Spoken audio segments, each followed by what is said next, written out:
వందల కోట్ల బడ్జెట్ తో భారీ అంచనాలు పెంచుకున్న పాన్ ఇండియా సినిమాల నుండి ఏ చిన్న అప్డేట్ వచ్చినా సోషల్ మీడియాలో తెగ హైలైట్ అవుతుంటాయి. ఇక విషయంలోకెళ్తే మ్యాన్ ఆఫ్ మాసెస్ ఎన్టీఆర్ హీరోగా నటించిన గత చిత్రం దేవరా సాలిడ్ హిట్ కొట్టిన సంగతి తెలుసు. దేవరా తర్వాత అయాన్ ముఖర్జీ దర్శకత్వంలో భారీ యాక్షన్ ఫిల్మ్ వార్ 2 కి కమిట్ అయిన తారక్ తో పాటు బాలీవుడ్ గ్రీక్ గాడ్ హృతిక్ రోషన్ కూడా నటిస్తున్నాడు.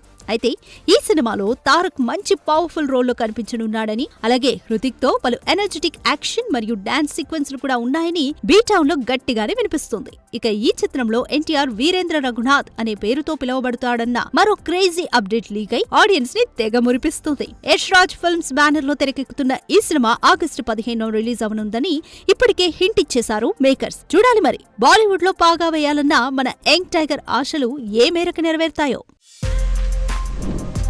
For more videos like this, subscribe Big TV channel.